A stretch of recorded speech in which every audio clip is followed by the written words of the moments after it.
You are too kind to suffer like this. Take this and rub on your husband's face at night. What is this?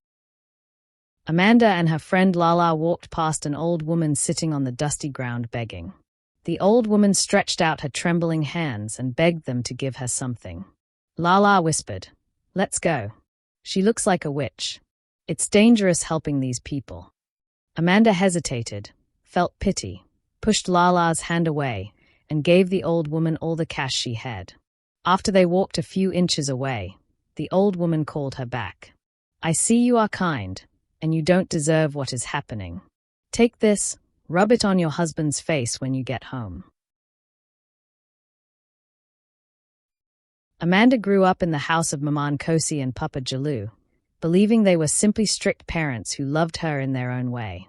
From as early as she could remember, she knew something about her place in the family was different. It was not spoken aloud, but it was felt in the silence, in the looks, and in the way she was treated compared to the others. Papa Jalou was always present but never truly there. He sat in the living room most evenings, staring at the television or into empty space. When Amanda tried to speak to him about school, about her worries, or about anything at all, he would nod faintly without looking at her. "Dad, why am I hated in this house?" He neither scolded nor praised her. He simply existed around her, distant and unreachable. Maman Kosi, on the other hand, was sharp and deliberate with her words. Her voice carried authority, and her eyes often rested on Amanda with irritation. She corrected everything Amanda did, from the way she swept the floor to the way she spoke. Nothing was ever good enough. If a plate broke, it was Amanda's fault. If food finished quickly, it was Amanda who ate too much. If something went missing, Amanda was questioned first. In the same house lived her two younger brothers, Eek and Obi. They were treated like treasures. They woke up to warm meals and clean clothes laid out for them. When they failed in school, excuses were made. When they misbehaved, Maman Kosi laughed and called them boys being boys. Papa Jalou would even smile faintly at their stubbornness. Amanda watched the difference quietly. She woke before everyone else to sweep, fetch water, and prepare breakfast. She returned from school to cook and wash while her brothers played outside. If she dared complain, Maman Kosi would snap at her. "You are the eldest. You should know better." School was another battlefield. Amanda struggled through secondary school without help. No one asked about her homework. No one attended school meetings for her. When school fees were due, she waited anxiously, sometimes missing classes until she found a way to pay part of it herself. She took small errands for neighbors, washed clothes for people, and saved every coin she could. Many nights she went to bed hungry after making sure her brothers had eaten. If she served herself a small portion, Maman Kosi would stare at her plate. "Is that not too much for you?" Amanda learned to reduce herself, her voice, her hunger, her needs. When she completed secondary school, there was no celebration. No one spoke about university. Instead, Maman Kosi told her plainly that there was no money to waste on her further education. Yet somehow, there was always money for Eek and Obi's needs. Determined not to remain helpless, Amanda found a small hairdressing shop and begged the owner to teach her the trade. She worked long hours learning to braid and style hair. Her fingers would ache at night, but she endured it because it was the only thing that felt like hers. Still, nothing she did pleased her mother. "Nothing good can come out of you," Maman Kosi would say whenever Amanda tried to show initiative. "Stop dreaming too much." Those words followed Amanda everywhere. They echoed in her mind while she worked, while she lay awake at night staring at the ceiling, wondering what she had done wrong simply by being born. She searched her father's face for warmth but found none. She tried harder at home, but the criticism only grew sharper. Her brothers, Eek and Obi, behaved however they pleased. They returned home late without explanation. They spoke rudely to neighbors. They failed exams and shrugged it off. Yet Maman Kosi defended them fiercely. "They are boys," she would say proudly. "Boys are strong-headed. That is how leaders behave." If Eek broke a neighbor's window while playing football, Maman Kosi blamed the neighbor for not removing it. If Obi insulted an elder, she claimed the elder must have provoked him. The boys grew bold under that protection. They laughed loudly, demanded money, and expected service from Amanda as though she were hired help. Whenever something went wrong in the house, Amanda's name surfaced immediately. If food burned, she was careless. If water finished, she was wasteful. If her brothers fought each other, she was accused of not controlling them properly. One afternoon, Obi misplaced some money Papa Jalou had left on the table. Without asking questions, Maman Kosi stormed into Amanda's room. "Where did you keep it?" she demanded. "I didn't touch it," Amanda replied quietly. "You are the only one who likes sneaking around," Maman Kosi insisted. Even when the money was later found inside Obi's school bag, there was no apology. Instead, Maman Kosi turned it around. "You should have checked their bags earlier. You are too careless." Papa Jalou was always present during these confrontations. He would sit in his usual chair, his expression blank, his voice absent. That silence hurt Amanda more than the insults. Outside the house, the atmosphere was no different. Neighbors noticed the treatment, but no one interfered. Maman Kosi carried herself with authority. Her words were sharp, and her presence commanded caution. People greeted her respectfully and avoided questioning her decisions. In that environment, Amanda had no ally. When her brothers demanded new clothes, they got them. When they needed money for outings, it was provided. When Amanda asked for small things, a new pair of sandals, extra notebooks, transport fare, she was told to manage. "Do you think money grows on trees?" Maman Kosi would say. Amanda tried to make sense of it in her heart. She often sat alone at night, replaying the day's events. Maybe they don't have enough money, she would think. Maybe it's because I'm older. Maybe they believe I should be stronger. Maybe this is normal. She searched for excuses to soften the truth. She convinced herself that sacrifice was part of being the eldest. She told herself that once her brothers grew older, things would change. Yet the pain was constant. It lived quietly inside her.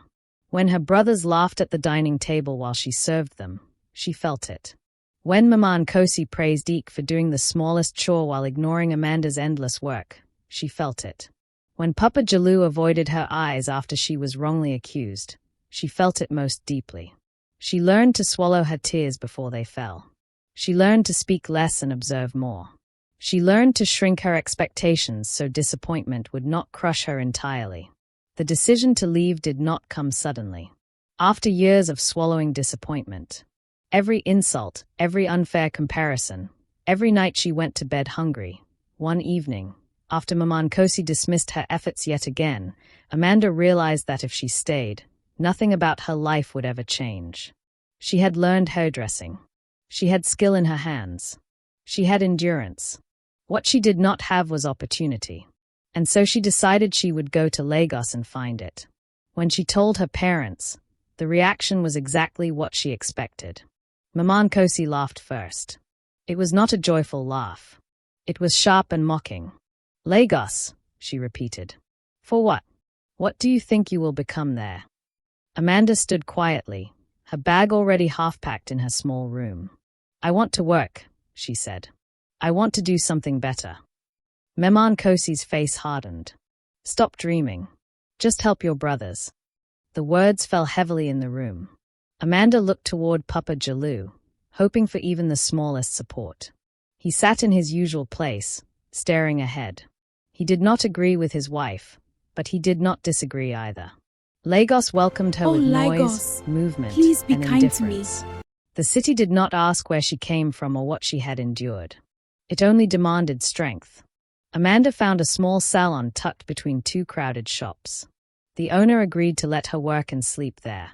She swept floors before sunrise and closed the shop late at night. She braided hair until her fingers ached and her back stiffened. Some days she ate only once to save money. A year passed like that. A full year of grinding. She became better at her craft. Customers began requesting her specifically. It was during one of those ordinary workdays that she met Ikenna. He walked into the salon looking for someone to style his younger sister's hair for an event. He was well-dressed, confident, and calm. When Amanda attended to them, she noticed how respectfully he spoke, not just to her, but to everyone in the shop. He did not shout or command. He thanked her when she finished. Your sister's hair is fine. That's all thanks to you. He returned the following week with his cousin. Gradually, he began to stay longer, engaging Amanda in small conversations. He asked about her background. He listened when she answered. There was no mockery in his tone, no impatience. Ikenna was kind. He noticed when she looked tired and told her to rest. He was romantic in simple ways, bringing her lunch unexpectedly, waiting outside the salon just to walk her home. He was protective, stepping in calmly when a rude customer tried to argue with her. He was generous, not only with money but with reassurance. For the first time in her life, Amanda felt seen. Their relationship grew steadily. Ikenna admired her resilience and discipline. He spoke about his business and future plans, and he included her in those conversations as though she mattered. When he told her he loved her, she hesitated at first, afraid it was too good to be real. But his consistency softened her fear. One evening, under the soft glow of city lights, Ikenna asked her to marry him. Amanda's heart trembled. All the years of rejection, the loneliness, the hunger, the silent suffering, suddenly they seemed distant. She said yes, and for the first time, hope did not feel fragile. It felt solid, like something she could finally hold on to. When the time came for formal introductions, Amanda returned home with Ikenna. It had been over a year since she left, and stepping back into the compound stirred memories she had tried to bury. The house looked the same. But this time, she was not alone. Ikenna arrived with confidence and generosity. He came prepared, respectful of tradition, carrying gifts and speaking politely to everyone he met. Neighbors gathered, curious to see the man who had chosen Amanda. Whispers moved quickly.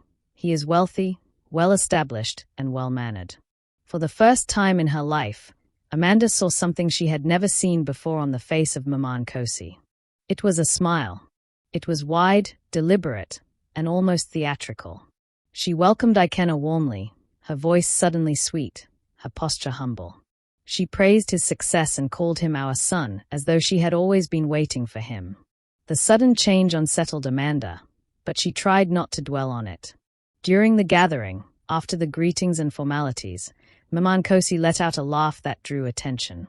"So you went to Lagos against my will and brought us a wealthy man," she said loudly, looking directly at Amanda. "Thank you for bringing a rich man into this family." The words sounded like praise, but the tone carried something sharper underneath. Papa Jalou stood nearby throughout the ceremony. He looked neat and composed, yet distant. His eyes seemed unfocused at times, as though he were present physically but detached mentally. When Ikenna greeted him respectfully and promised to take good care of Amanda, Papa Jalou nodded slowly. He did not smile. He did not express emotion. He simply looked dazed. The introduction ceremony ended successfully. The families agreed. Dates were set. Preparations began. The wedding itself was elaborate and well-attended. Ikenna spared no expense. Guests admired the decorations, the music, and the food. Amanda wore her gown with quiet pride. For once, she felt celebrated instead of criticized. People complimented her beauty. They spoke of how lucky she was. Throughout the event, Maman Kosi maintained her pleasant mask. She moved around greeting guests, presenting herself as a proud mother. She told anyone who would listen that her daughter had done well. Amanda watched her carefully but said nothing. She chose peace. She chose hope. When the ceremony concluded and Amanda prepared to leave with her husband, she felt something she had never truly experienced before: freedom. As she stepped into the car beside Ikenna, leaving the compound behind, she believed she had finally escaped the years of rejection and silent suffering. She looked at her husband and saw kindness. She saw security. She saw a future different from her past. The house she was leaving behind no longer felt like a prison. It felt like a chapter closing. As the car drove away, Maman Kosi stood at the entrance, watching. Her smile remained, but her eyes were steady and unreadable. Papa Jalou stood beside her, silent as always. Amanda did not look back again. In her heart, She believed she was stepping into a life where she would finally be loved without conditions. She rested her head lightly against Ikena's shoulder as they drove toward their new home. For the first time, she allowed herself to imagine peace. But when they entered their new house, everything changed. Ikena changed completely. Jai shouts at Amanda, insults and beat her sometimes. He was a total stranger now. On an ordinary afternoon. There was no serious argument, no major provocation. Ikena returned home irritated after a phone call with Maman Kosi. Amanda had asked him calmly why he seemed distant lately. That simple question triggered his anger. He accused her of being disrespectful. He said she was questioning his authority. Before she could defend herself, the blows came harder than ever before. She fell against the edge of a table, her arm scraping painfully. He did not stop immediately. When he finally stepped back, breathing heavily, she remained on the floor, stunned. Later that night, he slept as though nothing had happened.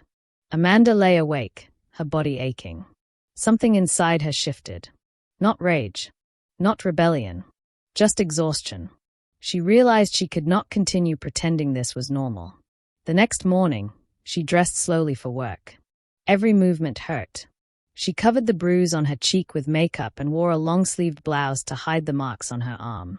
She did not look at herself in the mirror for long. She did not want to see the woman she was becoming. At the salon, she worked quietly. Her hands moved automatically, braiding, styling, smiling faintly at customers. But her mind was far away. She made small mistakes she would never normally make. Her colleagues noticed her silence but did not press her.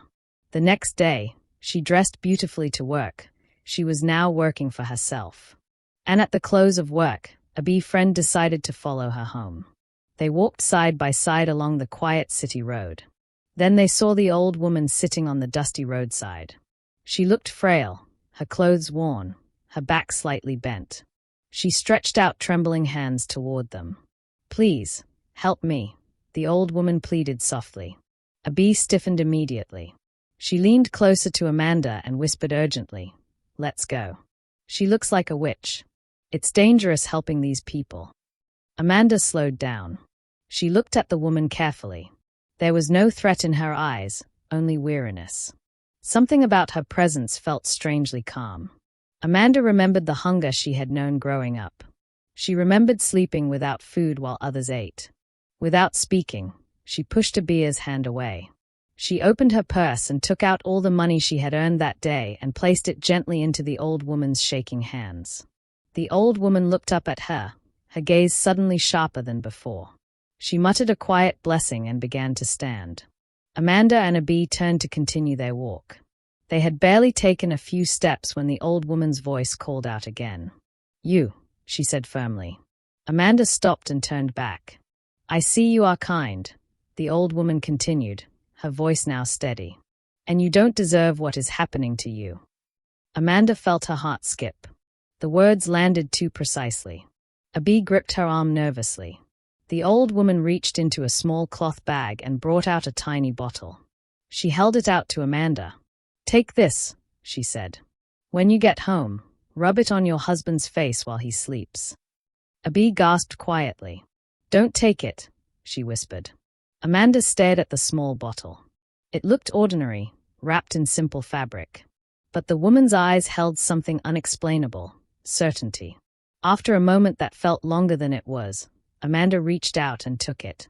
The old woman nodded once, then slowly turned away, disappearing into the dim street as though she had never been there. "This is not normal," Abi muttered. By the time Amanda reached her house, her heart was pounding.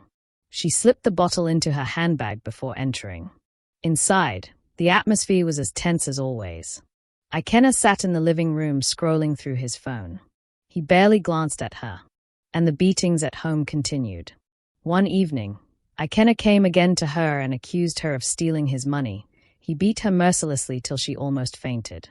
After everything, he slept peacefully as if nothing happened. Amanda watched him sleep. She closed her eyes briefly and whispered a quiet prayer for protection. Then she slowly removed the bottle. Carefully, she dipped her fingers into the substance. Then she gently rubbed it across his forehead and cheeks. spreading it lightly, trying not to wake him. Her touch was soft, almost tender. For a second, she remembered how she used to touch him when love was new. The next morning, Amanda opened her eyes cautiously. Beside her, Ikenna was already awake, sitting upright on the bed. He looked confused, as if he had woken up from a long, devastating dream. Morning came with an unusual stillness. Amanda watched as Ikenna sat upright on the bed. His breathing was uneven. He looked around the room as though he did not recognize it fully. "My head," he muttered. "It feels like something is breaking inside." Amanda said nothing. She sat up slowly. He turned to her with confusion in his eyes, real confusion, not anger. "Why is your mother always calling me?" he asked suddenly. The question struck the air like a crack of thunder. Amanda froze. Ikenna blinked repeatedly, as if pieces of memory were falling into place. "She calls me every day, telling me what to do. Sending money. Listening to her more than you." His voice trailed off. He looked at his hands as though they did not belong to him. "Why was I doing that?" He stood up abruptly, pacing the room. "What have I done?" he whispered. At that same moment, miles away in the village, chaos erupted in the compound of Maman Kosi and Papa Jalou. Maman Kosi burst out of the house screaming. Neighbors rushed out in alarm. She clutched her head wildly, shouting. "It's burning," she screamed. "It's burning me." The words poured out uncontrollably, as though something invisible was forcing them free. "She is not my daughter." Maman Kosi shouted publicly. "Amanda is not mine. She is the daughter of Papa Jalou's first wife," she continued. "The woman died. She died mysteriously. Her body trembled violently. I married him 1 week after the burial," she confessed. "I had already prepared everything. I made him mine. I made him son." Yes! I charmed him! Yes! I did! Papa Jalou stumbled out of the house. "I bewitched him." Maman Kosi screamed. "So he would never question me. So he would never defend her. I made sure Amanda would never succeed. Every opportunity she had, I blocked it." The villagers listened in shock. "When she brought that rich man home," she continued, "I could not allow her to escape me. I collected sand from his footprints when he visited. I tied charms into the wedding gifts. I made him love me more than his own wife. I made him obey my voice. And those boys, Eek and Obi, they are not Papa Jalou's sons," she shouted. "I brought them into the marriage. I bewitched him to accept them as his own." The crowd erupted into whispers and disbelief. Suddenly, Maman Kosi began laughing and crying at the same time. She jumped up and ran wildly down the road, tearing at her clothes. Eek and Obi, overwhelmed with shame and fear, fled the village that same day. They could not face the humiliation of the truth. Papa Jalou stood frozen for several moments. Then slowly, as if waking from a long sleep, clarity entered his eyes. He looked around at the crowd, at the empty doorway, at the road where Maman Kosi had disappeared. Tears streamed down his face. "What have I done?" he whispered. Back in Lagos, Ikenna dropped to his knees in front of Amanda. "Forgive me," he said, his voice breaking. "I don't know what came over me. It was like I wasn't myself. I remember loving you. I remember promising to protect you. Then everything became fog." Amanda's tears fell freely now, not from fear, I'm sorry, babe. but I don't from know what release. came over me. Papa Jalou later okay. came to We're her, okay. fully aware for the first time in years. He apologized through tears for his silence, for his absence, for not protecting her as a father should. Days later, she walked down the same road where she had met the old woman. There was no one there. No sign. No trace. Only the wind moving quietly through the air. Amanda stood still for a moment, then continued walking. And, in the end, kindness helped Amanda. But who could have been that old beggar? Feel free to share your comment and subscribe to African Tales Media for more thrilling stories.